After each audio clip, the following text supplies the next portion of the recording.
Welcome again to another session of Three Ball Walk. Julio, Eddie, and Bob.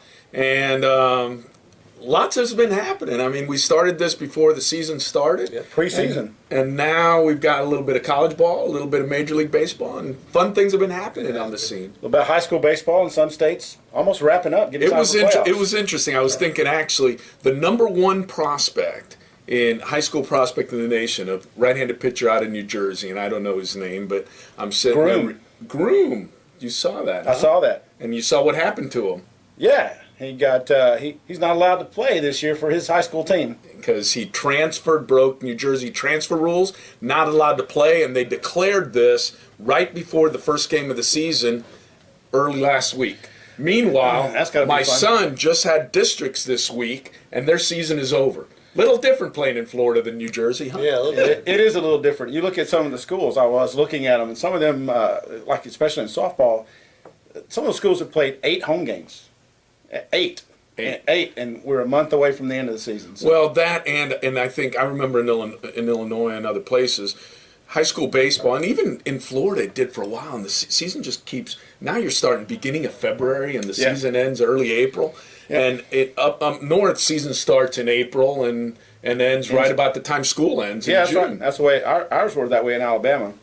We didn't play till after started spring break and then finished up toward the end. Well, let's get to college.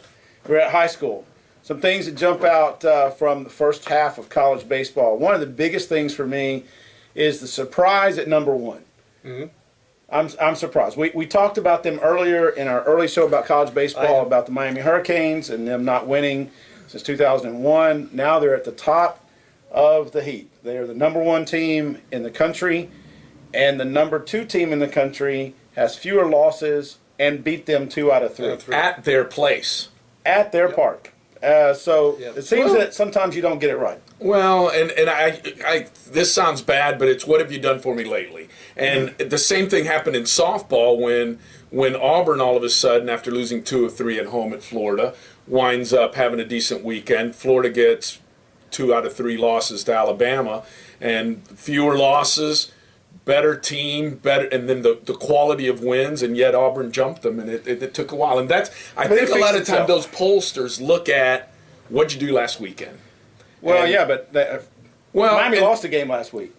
Miami, correct, and Miami's got, and looking at it, I think they took 2 of 3 against Louisville. They've got a loss against Louisville. They took 1 of 3 against Florida. Clemson dropped out of the top 25, and that was their quality sweep. They haven't played Virginia yet. They haven't played Florida State yet. They played in the last weekend of the year. And then if you look at the non-conference, with the exception of Florida, it's just not there. Well, do you think it matters at this stage of the game who number 1 is, other than a pride kind of thing? Well, it matters in the sense of, as you get down the stretch, right, you want to be one of the top 8 national seeds. Obviously. And you want to be number 1 national seed, because by the number 1 national seed, you should get the weaker of the super regionals come in. So you should get 16 if it all played out right. You should get the 16. Well, but they always regionalize those things. But you look not at Florida. For super regionals. Super regionals are paired up. But they will put number 6. They will make the Miami region number 16 to play the number 1 Florida region. So only if Miami and Florida are 1 and 2, they won't be able to do that. Correct. But then watch FSU be the 16 or the 15. But when you look at the rankings, you look at Florida at number 2 right now. They won 2 out of 3 over Miami. They swept Texas A&M, who's number 3 in the country. They dropped 2 out of 3 to Mississippi State. Baseball's a weird game. It's a weird game. So my question is, I don't watch as much college baseball as these guys do. I should probably watch more.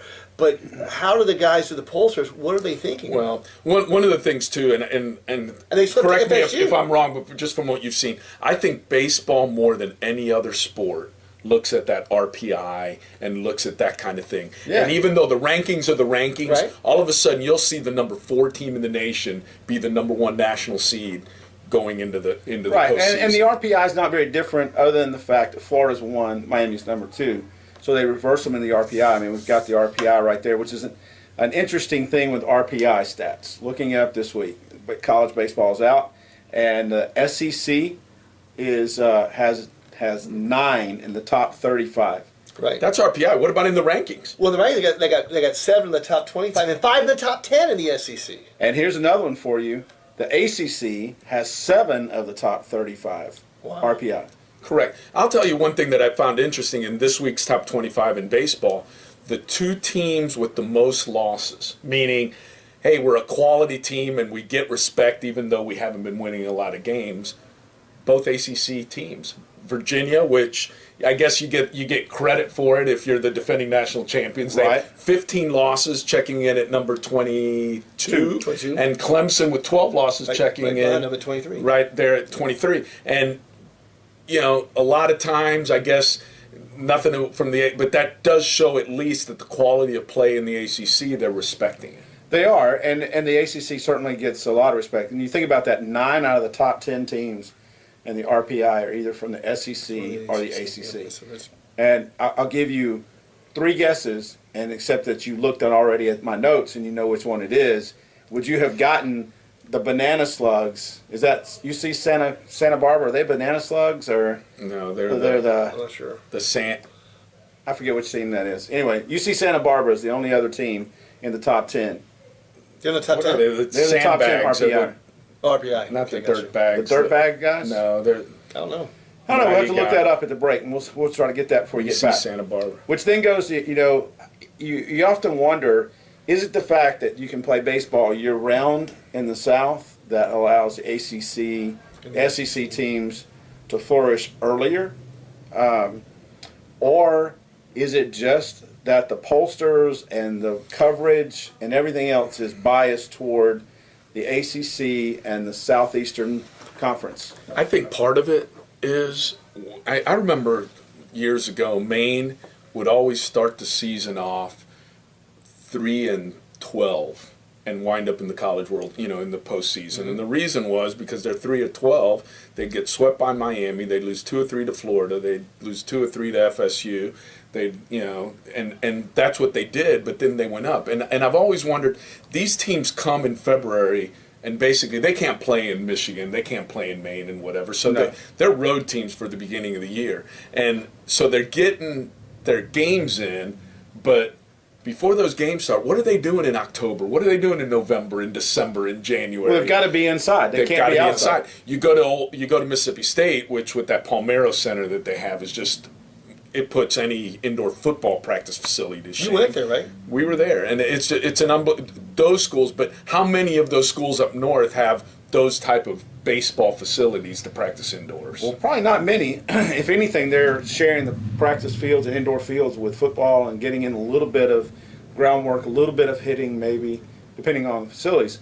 A lot of cage work, but still, that doesn't equate to being able to get on the field, be able to play your fall, be able to play those games, be able to actually go out and do individual hitting with your coaches, which are allowed under the rules, and individual workouts during those times. So you've got all that happening for the schools in Florida. A little bit you can do that maybe through Alabama, Tennessee. But like, what about the California teams? USC used to be a dominant power, Yeah. and I don't see them in the top. They're not in the top 25. There's only one Pac-12 school in the top 35 RPI.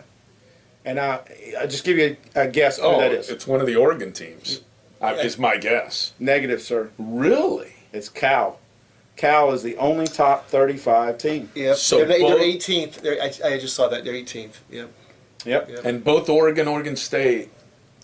Wow. They're not in the top 35. I don't think they're in the top 35 RPI. I could miss them. Maybe Wow. I was just looking at Cal schools. Wow. But there's only one Pac-12 school, so that's what it is. And some of those guys are just going to have to make late pushes. And some of those things are, you get into the conference play, you win your conference, you get on a roll a little bit, you get to play in the regionals, and then you go from there. And I'll Just try tell to you, get in. having a son who's a high school pitcher and plays quite a bit, he's got his travel team and everything like that in the summer. There's quite a few guys on his team that they're pitchers. They're from Pennsylvania, they're from New Jersey, they're from New York. They play on his Florida travel team. And This is what happened to Groom, by the way. Correct, and that's where they're playing and everything like that. Well, if you've got a tournament at the Astros complex in Kissimmee, okay, and coaches are there watching it, Do you think a coach from Michigan or from whatever is going to be there watching? No. It's the UCF coach. It's the North Florida coach. It's the Gator coach. It's the FSU guy. It's the Stetson guy. So all of a sudden, Stetson is getting more visits and more quality than Big Ten teams or any other team like that because of where these kids, even though they are from up north. And then all of a sudden you sit there and you say, I'm a kid, hey, am I going to stay home and play college baseball? Or am I going to go where I do all my training and that's where my team is? And that's why, so you're not only getting those kids that are playing year-round baseball, you're also getting the kids from up north that are playing down here in the best kids in in the fall and in the winter. That's certainly true. There's another surprise at midpoint in college baseball to me is the fact that there's some teams that are always there. MIA, Texas. What in the world? What in the world's happening out there with Texas? No, North Carolina's not in the polls. They're not even there. If you look at the last 5 champions, you got Virginia, Vandy, UCLA, Arizona, and South Carolina. The highest ranked one of those is Vandy. At 5. Yep. Then South Carolina at 8. Then Virginia at 22, and UCLA and Arizona.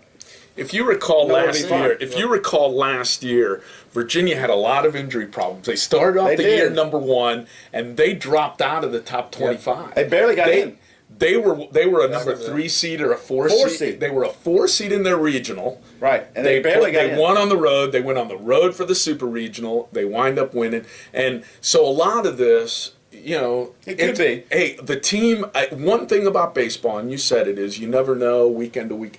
The best team in February is not the best team. March is not the best team. It matters who the best team is in June. In Omaha. And that's what it comes down to. And I don't always think the best team in Omaha wins. I think that the Florida team a few years ago that lost to South Carolina was a better team than South Carolina. But South Carolina had a better 3-game set than Florida did, and they won it. And I think that happens a lot when teams get out to Omaha. You get on a roll, you get a lucky break, you get a duck fart that flies into right field that lands out there and nobody can get it, and you win, and the next guy up hits a seed that gets robbed at the fence. I mean, which one was a better hit? Well, the one that was a hit. The other one's an out. So it's just a that's the thing about baseball, and that's why we love the game. That's why you guys are sitting here listening to 3 idiots talk about this, because it is such an Hey, Bryce Harper goes his entire career, all 4 years of it or whatever, without hitting a grand slam.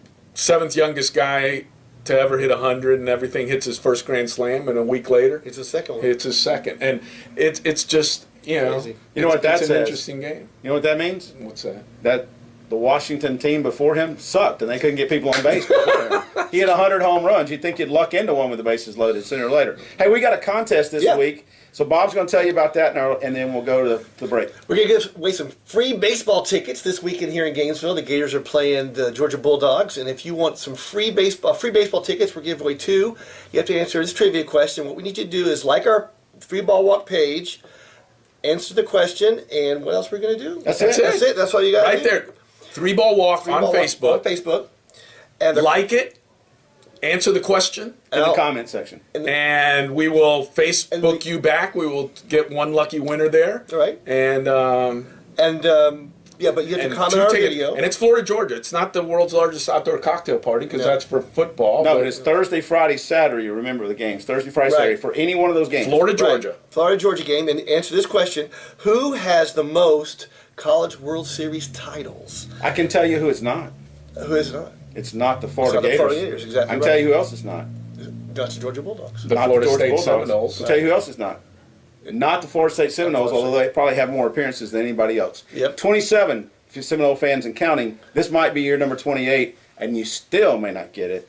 And Mike Martin's been there for, 110 years? I mean, he's been there for, or he's only 110 years old. I think he was there when Doubleday invented the game and learned from Coach Doubleday, but he's been there a while. Great man, really super guy. But the tickets are good for any of the 3 games, so just like our page, like we said, you need to comment on our video, what you like about it, what you don't like about it, and also just answer the question. And the first person that we see did, you get the tickets, and I'll meet up with you this week, tomorrow morning or something, if you want to go Thursday, and you got the tickets are yours. That'd be really impressive if this video gets up by Thursday. Probably Friday. And Saturday. just a word, we're very thankful for the tickets, and whoever does that, you'll win the tickets, and they are given to us courtesy of Jim Taylor, he's with the Florida Farm Bureau Insurance, and he's out of Orlando, Florida. I went to high school with him, and I saw him this week, and he gave me the tickets to get Well, to. we want to thank that, and then you, hopefully Jim. one of you viewers out there is going to get to enjoy Florida Georgia on the baseball field. See you soon.